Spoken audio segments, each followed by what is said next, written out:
Carbon तथा उसके यौगिक।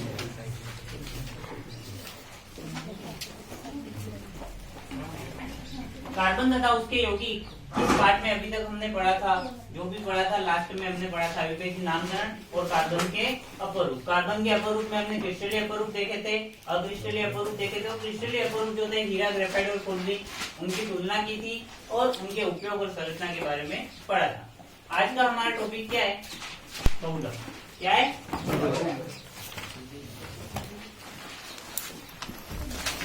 बहुलक पूरा करने के बाद में हम जो आपके कुछ प्रमुख यौगिक वगैरह हैं, फ्रीओन है और सीएनजी, उसके बारे में हम बाद में पढ़ेंगे। पहले हम किसके बारे में पढ़ लेते हैं? बहुलक के बारे में। इसके बाद में हम किसके बारे में पढ़ेंगे? जो भी आपके फ्रीओन और सीएनजी, ये दो यौगिक है, उनके बारे में हम लास्ट में पढ़ेंगे। बहुलक क्या होता है?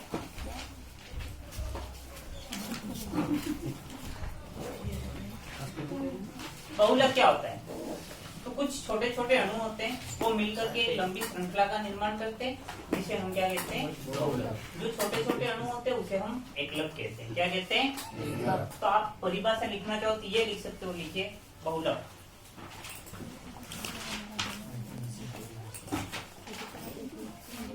कुछ छोटे छोटे अणु तथा इकाई।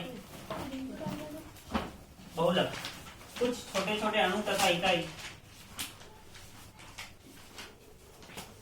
पुस्तक में लिख देना एकलक।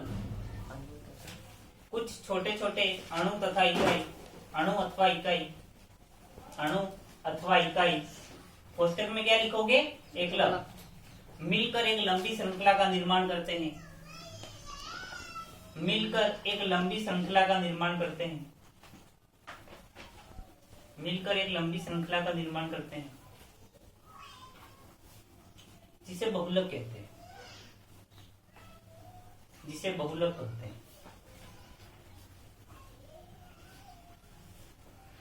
तो क्लियर, समझ में आ गया बहुलक क्या है?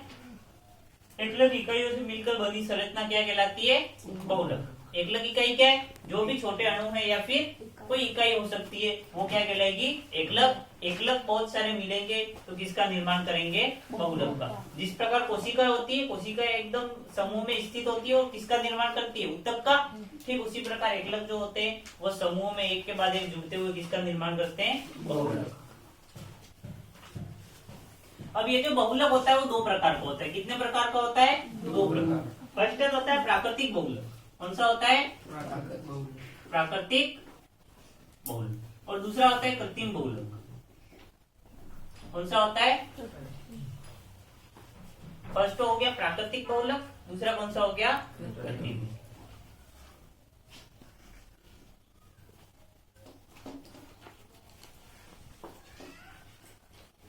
वे बहुलक जो सीधे प्रकृति से प्राप्त होते हैं, यही भी आप परिभाषा लिख देना। बहुलक प्राकृतिक, कृत्रिम। प्राकृतिक के आगे लिख दो वे बहुलक जो सीधे प्रकृति से प्राप्त होते हैं, और कृत्रिम जिनका निर्माण प्रयोगशाला में किया जाता है।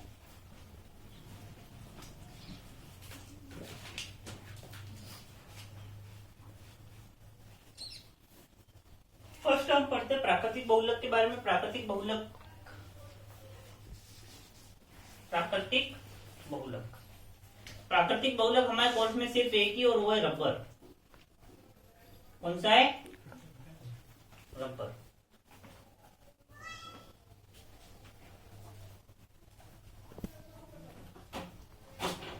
एक वृक्ष होता है, इसका क्या होता है? वृक्ष। तो रबर का एक वृक्ष होता है, उस वृक्ष से लेटेक्स प्राप्त होता है। हमने अफीम के निर्माण के अंदर पढ़ा था, अफीम के अंदर से जो सफेद दूध जैसा पदार्थ निकल रहा था, जिसे हमने क्या कहा था? लेटेक्स या क्षीर। तो उसी प्रकार रबर का भी एक पौधा होता है, जिससे सफेद रंग का पदार्थ निकलता है दूध के समान, जिसे हम क्या कहते हैं? लेटेक्स और क्षीर, जिसकी सहायता से किसका निर्माण किया जाता है? रबर का। तो रबर क्या है? एक पौधे से प्राप्त लेटेक्स या क्षीर होता है। यदि इसकी संरचना की बात करें हम, यदि इसकी संरचना की बात करें तो ये जो एकलक इकाई से बना होता है वो होती है आइसोप्रीन। कौन सी एकलक इकाई से बना होता है? आइसोप्रीन। तो लिखिए आप, यह रबर के वृक्ष से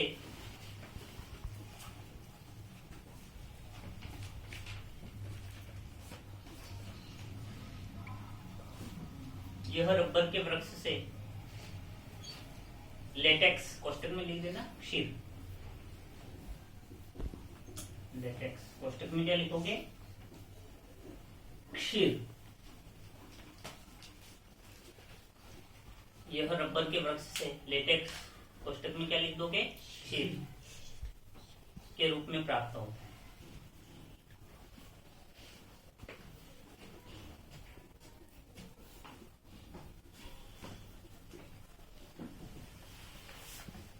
यह आइसोप्रीन नामक संरचना का, यह आइसोप्रीन नामक संरचना का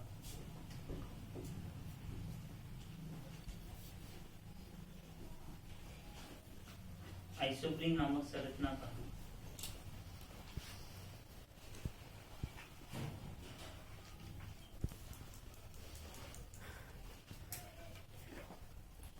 आइसोप्रीन नामक संरचना का बहुलक होता है।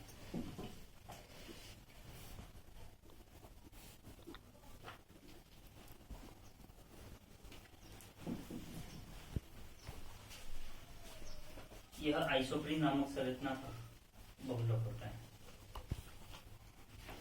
ये स्ट्रक्चर है आइसोप्रीन की। यहाँ पर एन क्या है, एन सिर्फ नंबर को दर्शा रहा है, स्ट्रक्चर के अंदर नहीं है। एन किसको दर्शा रहा है, नंबर को। हाँ, एन संख्या में है। यहाँ पे आप एन की जगह 1 2 3 4 5 6 10 15 20 जो भी लेना चाहो आप ले सकते हो। संरचना मेन इसकी कौन सी है, ये वाली। ठीक है, इस संरचना को हम कहते हैं आइसोप्रीन। क्या कहते हैं, आइसोप्रीन। ये जो आइसोप्रीन होता है इसके बहुलकीकरण से, यानी कि अगर हमने इसको गर्म किया या किसी भी विधि से इसका क्या कर दिया, बहुलकीकरण कर दिया, ज्वाइन किया के बाद एक, तो क्या होगा, देखिए संरचना सेम की सेम रहेगी। संरचना सेम की सेम रहेगी, केवल ये जो बॉन्ड होता है वो क्या हो जाता है, टूट करके इस तरफ लग जाएगा। बॉन्ड इस तरफ से टूट करके इस तरफ लग जाएगा और इस तरफ वाला बॉन्ड टूट करके इस तरफ लग गया। यानी सिर्फ बॉन्ड टूट करके क्या हो गया, फैल गया। बाकी संरचना में कोई भी डिफरेंस नहीं है। क्लियर? अरे समझ गए, समझ गए? तो बस ये बॉन्ड टूट करके इधर आ गया, ये वाला बॉन्ड इधर चला गया। बाकी आपको जो दिख रहा है सबका सब ऐसा का ऐसा ही लिख देना।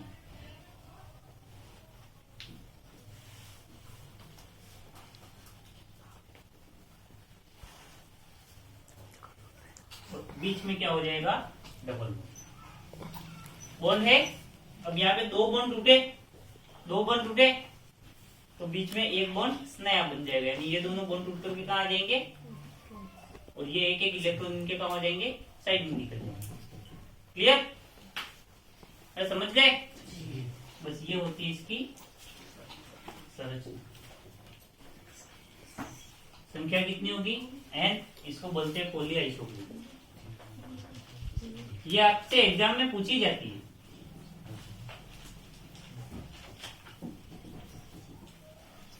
वैज्ञानिक नाम की बात करें, आयुर्वेदी नाम, आयुर्वेदी नाम क्या हो सकता है इसका,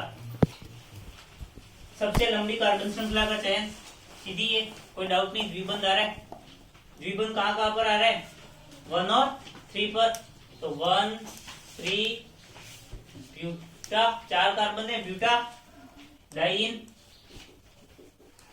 कितने पर मेथिल है, सेकंड नंबर पर, 1 नंबर पर का, 1 और 2 नंबर पर है ना, तो 2 मेथिल।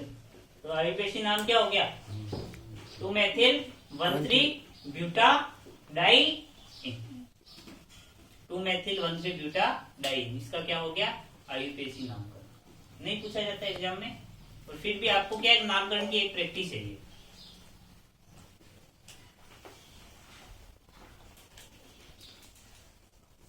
तो आइसोप्रीन की संरचना याद रहेगी, सिंपल है भाई, कोई याद करनी नहीं है। ये संरचना जो है 1,3 ब्यूटाडाइन, ये तो आपको लगभग हर जगह याद करनी है। चलो कंप्लीट, कंप्लीट, बढ़े आगे। अब ये जो प्राकृतिक रूप से जो रबर प्राप्त होता है, ये रबर इसकी प्रत्यास्थता बहुत कम रहती है। क्या रहती है, प्रत्यास्थता बहुत कम। अब प्रत्यास्थता क्या चीज है, तनन सामर्थ्य, खींचने की क्षमता। आपने देखा होगा रबर को आप खींचते हो वापस पुरानी अवस्था में आ जाता है, खींचते हो वापस आ जाता है, वो उसकी क्या कहलाती है, प्रत्यास्थता। यानी कि किसी भी वस्तु को बल लगाकर खींचने पर वह पुनः प्रारंभिक अवस्था में आ जाए, उसको हम क्या कहते हैं, प्रत्यास्थता। तो जो ये रबर होता है प्राकृतिक रूप से प्राप्त होता है, इसकी प्रत्यास्थता कम होती है। यानी आप हल्का भी खींचोगे क्या हो जाएगा, बीच से टूट जाएगा। साथ ही इसकी जल अवशोषण क्षमता उच्च होती है, यानी ये जल को अवशोषित करता है। क्या करता है? जल को अवशोषित करता है। कौन? प्राकृतिक रबर। कौन सा रबर? प्राकृतिक रूप से रबर जो होता है। हम यहाँ प्राकृतिक बहुलक पढ़ रहे हैं, यानी प्राकृतिक रबर। तो प्राकृतिक रबर जो होता है उसकी दो कमियां होती है। क्या हो गई? लिखो आप कमियां। फर्स्ट तो क्या हो गया कि इसकी तनन सामर्थ्य, कोष्टक में लिख देना प्रत्यास्थता।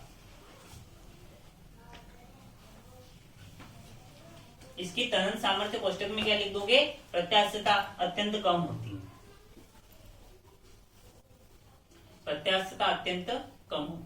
सेकंड,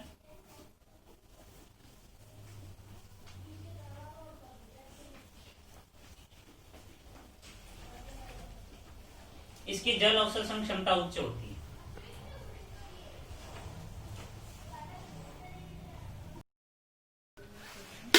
प्राकृतिक रूप से रबर की हमने ये दो कमियां पड़ी कि इसकी जो तनन सामर्थ्य होती है यानी प्रत्यास्थता होती है वो क्या होती है? अत्यंत कम होती है। और जल अवशोषण क्षमता यानी जल को अवशोषित करने की क्षमता जो होती है वो काफी ज्यादा अधिक होती है।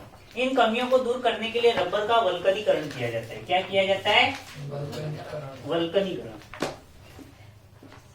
वल्कनीकरण भी कहते हैं, वल्किनीकरण भी कहते हैं। तो वल्कनी आ जाए या वल्किनी आ जाए, आपको कंफ्यूज नहीं होना है। वल्कनीकरण आ जाए या वल्किनीकरण, एक ही चीज। अब वल्किनीकरण में क्या किया जाता है? क्यों किया जाता है वल्कनीकरण? क्यों किया जाता है? क्योंकि प्राकृतिक रबर की जल अवशोषण क्षमता एवं जल अवशोषण क्षमता उच्च होती है और तनन सामर्थ्य कम होती है। अतः जल अवशोषण क्षमता को कम करने एवं तनन सामर्थ्य को बढ़ाने के लिए रबर का क्या किया जाता है? वल्कनीकरण किया जाता है। तब यदि एग्जाम में प्रश्न पूछा जाए, आप लिख लोगे उत्तर कि रबर का वल्कनीकरण क्यों किया जाता है? क्यों किया जाता है लिख दोगे। नेक्स्ट, वल्कनीकरण कैसे करते हैं? वल्कनीकरण होता क्या? तो वल्कनीकरण सिंपल सी बात है, जो रबर होता है उसको सल्फर के साथ गर्म किया जाता है। किसके साथ गर्म किया जाता है? तो रबर को, प्राकृतिक रबर को सल्फर के साथ गर्म करने की क्रिया, जिससे उसके तनन सामर्थ्य एवं जल अवशोषण क्षमता, तनन सामर्थ्य में वृद्धि एवं जल अवशोषण क्षमता में कमी हो जाती है, उस गुण को हम क्या कहते हैं? इस क्रिया को हम क्या कहते हैं? वल्कनीकरण। तो वल्कनीकरण क्या है? प्राकृतिक रबर को सल्फर के साथ गर्म करने की क्रिया, जिससे क्या होगा? रबर की तनन सामर्थ्य बढ़ जाएगी और जल अवशोषण क्षमता क्या हो जाएगी? कम हो जाएगी। उस क्रिया को हम क्या कहते हैं? वल्कनीकरण। तो आप लिखिए रबर का वल्कनीकरण। संरचना बना ली थी आपने, इसकी कमियां भी लिख ली थी। अब लिखो रबर का वल्कनीकरण। प्राकृतिक रबर की उपरोक्त दो कमियों को दूर करने हेतु प्राकृतिक रबर की उपरोक्त दो कमियों को दूर करने हेतु उसे सल्फर के साथ गर्म किया जाता है। उसे सल्फर के साथ गर्म किया जाता है, जिससे उसे सल्फर के साथ गर्म किया जाता है जिससे रबर की तनन सामर्थ्य बढ़ जाती है, जिससे रबर की तनन सामर्थ्य बढ़ जाती है तथा जल अवशोषण क्षमता कम हो जाती है। इस क्रिया को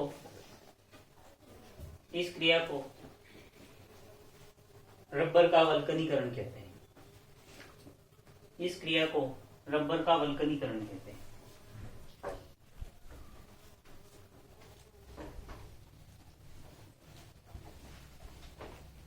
होमवर्क लिखो। होमवर्क रफ कॉपी के अंदर लिखो। प्रश्न संख्या 1, प्राकृतिक रबर का वल्कनीकरण क्या आवश्यक है? या सीधा लिख दो, प्राकृतिक रबर के वल्कनीकरण से आप क्या समझते हैं? प्राकृतिक रबर के वल्कनीकरण से आप क्या समझते हैं? इसके लाभ लिखिए।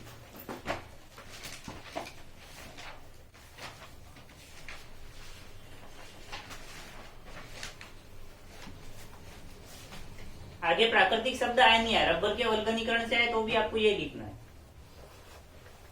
तो रबर के वल्कनीकरण से आप क्या समझते हैं, इसके क्या लाभ है। दूसरा प्रश्न लिखो आप, प्राकृतिक रबर का वल्कनीकरण क्यों आवश्यक है। प्राकृतिक रबर का वल्कनीकरण क्यों आवश्यक है। नेक्स्ट हम बढ़ते हैं कृत्रिम बहुलक की ओर। किसकी ओर।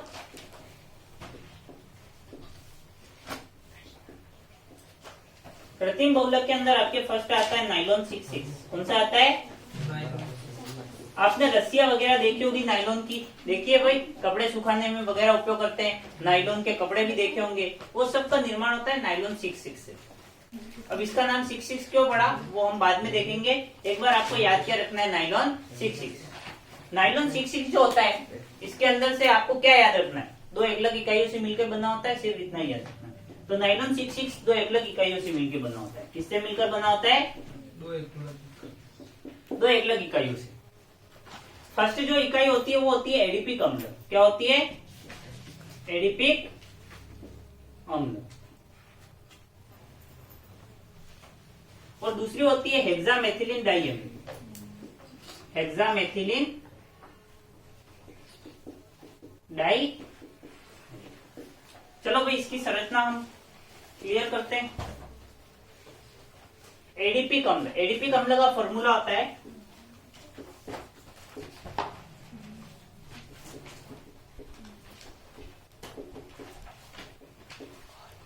आपको 4 मेथिल ग्रुप बीच में जोड़ना है और दोनों तरफ क्या लगा देना है, COH। क्या लगा देना है, COH। Methyl group, methylene group कितने, 4। कितने, 4। CH2 कितने, 4। और इसके दोनों और आपको क्या लगा देना है, COH। अम्ल आया मतलब कि आपको क्या लगा देना है, COH। तो एडिपिक अम्ल के पीछे आपने क्या लगा दिया, ये एडिपिक मतलब कि 4 कार्बन युक्त, और फिर आपने पीछे क्या लगा दिया, अम्ल। एडिपिक अम्ल बना, अरे बना एडिपिक अम्ल, बस इतना आपको आना चाहिए। दूसरा है हेक्सामेथिलीन। हेक्सा मतलब कितना होता है, हेक्सा मतलब कितना होता है, 6। मेथिलीन कौन है, हेक्सा। 6 कौन है, मेथिलीन। मेथिलीन का फॉर्मूला CH2। मेथिलीन मतलब कि केवल 2 हाइड्रोजन होंगे, मेथ मतलब कि 1। तो CH2 कितने हैं, हेक्सा 6। डाई, डाई मतलब 2। डाई मतलब 2। कौन है 2, एमीन। एमीन मतलब NH2। कौन आ गया, NH2। ये NH2।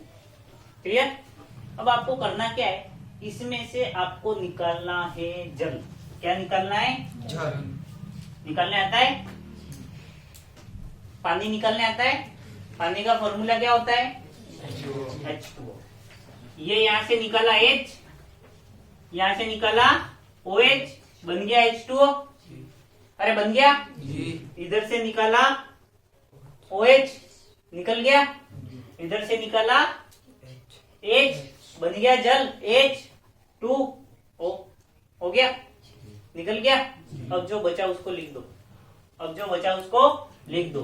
तो यहाँ पर एरो करके लिखना -H2O। आपने किसको निकाला है, जल को। आपको दोनों एकलक इकाइयों के नाम पता है, तो आपको निकालना क्या है, जल। निकाल दिया जल। तो देखो अब क्या बचा, यहां से अंडा बचा, फिर C के ऊपर O, फिर CH2 कितने हैं, 4, फिर C डबल बॉन्ड O, इधर से ये बॉन्ड है, ठीक है, इधर से H निकला, मतलब अब बॉन्ड किसके साथ बन जाएगा, N के साथ, NH, ठीक है, फिर CH2 कितने, 6, फिर कौन बचा, NH, और इधर से ये हो गया कंप्लीट। इसको लिख दो आप कोष्टक के अंदर, और बाहर क्या लगा दिया, N। तो यहाँ पर लिख दो N,